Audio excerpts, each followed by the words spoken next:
This is the story of Mary Poppins. You can read along with me in your book. You will know it is time to turn the page when you hear the chimes ring like this. Let's begin now. Hello there. My name is Bert. I'm sort of a man about town, you might say. I do what suits me. Sell kites, clean chimneys, or paint pictures on sidewalks. Today it suits me to be a one-man band. Why don't you come with me? London is grand this time of year. Well now, here we are at Cherry Tree Lane, and over there is number 17, where the Banks family lives. Not too long ago, something very unusual and very wonderful happened at the Banks home. Let me tell you the story. Mr. Banks, you see, worked all day in a bank, and Mrs. Banks was always busy with club meetings and such.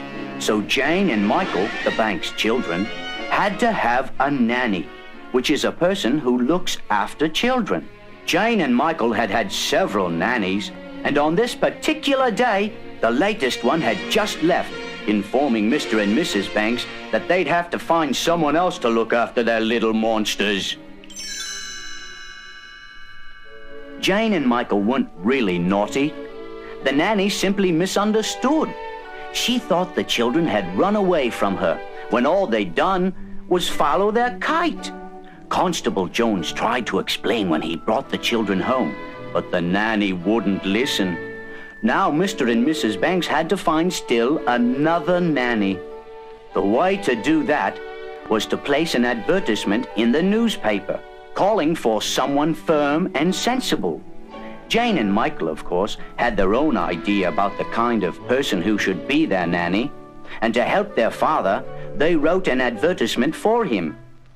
Wanted, a nanny, must have cheery disposition, rosy cheeks, and be willing to play games. When Mr. Banks saw the children's advertisement, he called it ridiculous nonsense. He tore it up, threw it in the fireplace, and wrote the advertisement himself. But late that night, a strange breeze blew down the Banks chimney and carried the pieces up into the night sky. The next morning, when Jane and Michael got up, the line of nannies they saw from their window stretched clear around the block. They were all waiting to be interviewed by Mr. Banks, and a firm and sensible lot they were, not a rosy cheek among them. Jane looked at the nannies in dismay. I don't understand, Michael. They're not what we advertised for at all. But just then, a wind started blowing from the east. Down Cherry Tree Lane, the east wind blew, growing stronger and stronger. Finally, it picked up all those firm and sensible nannies and blew them away. Before Mr. Banks even knew they were there, every last one of them was gone. Jane and Michael watched in glee from the nursery window. Then, riding toward them on the east wind, a person holding a black umbrella approached. Oh, look, Michael, it's her, our nanny, rosy cheeks and everything. The rosy-cheeked person landed on the doorstep of number 17.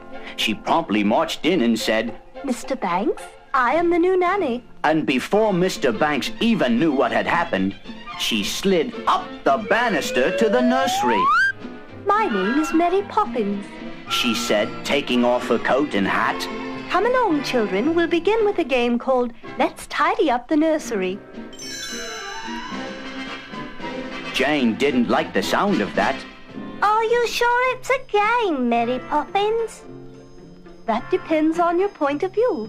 You see, in every job that must be done, there is an element of fun. You find the fun and snap, the job's a game. Just a spoonful of sugar helps the medicine go down. The medicine go down, medicine go down. Just a spoonful of sugar helps the medicine go down in the most delightful way. In every job that must be done. There is an element of fun. You find the fun in snap, the job's a game. And every task you undertake becomes a piece of cake, a lark, a spree.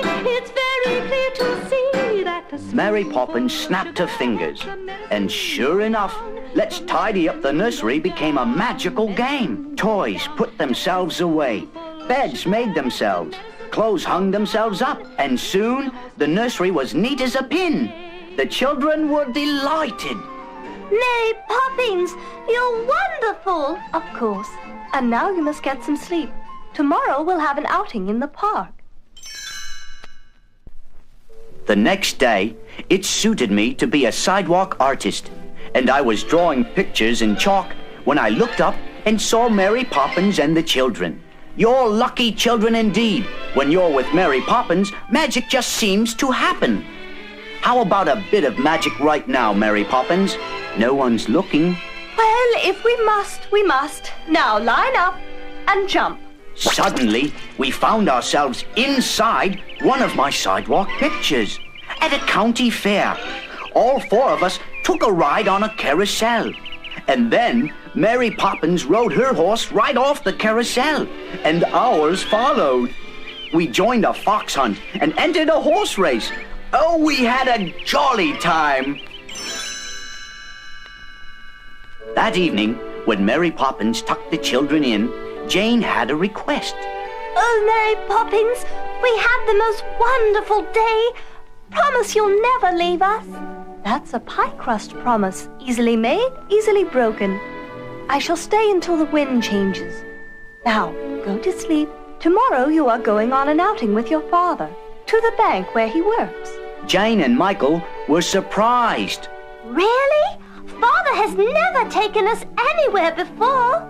Indeed, he hadn't been too pleased with Mary Poppins when he had heard about the children's recent adventure. Really, Mary Poppins? The children's outing should be practical, educational. And Mary Poppins agreed. I quite see your point, Mr. Banks. Tomorrow the children shall be at your side. Bright and early the next morning, the children set off for the bank with their father. Michael had brought some coins with him to buy food for the birds.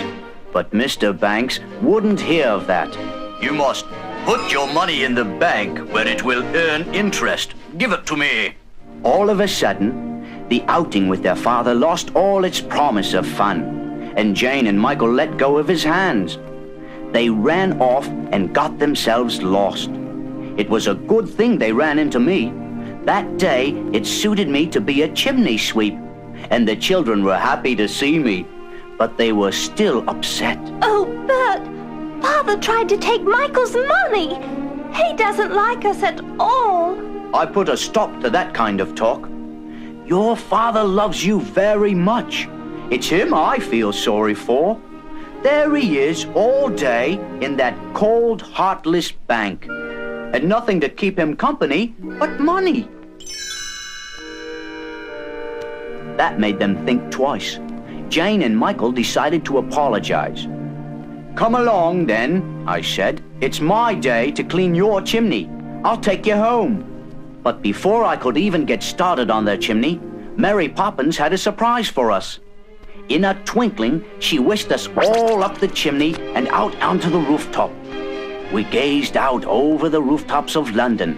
What a beautiful sight, said I. And who gets to see it from up here but the birds, the stars, and the chimney sweeps? We danced and sang and had a regular party. When you're with Mary Poppins, the most magical things seem to happen. Jane and Michael felt much better after their party on the rooftop, and they went straight to their father. Michael offered him his coins to put in the bank. Mr. Banks smiled. Keep your money, Michael. I was only doing what I thought best for you. But now I see that money isn't that important. It's having fun that counts at your age. And from now on, I'm going to spend a lot more time with you both. And Mr. Banks gave the children a hug and went off to make them a kite. Then the whole Banks family went to the park together. for the first time in ever so long. They flew their kite and had a grand time. The wind had changed, and everyone wanted to fly a kite. I was the only one who noticed Mary Poppins sailing away on the west wind. "Goodbye, Mary Poppins," I waved. "Don't stay away too long."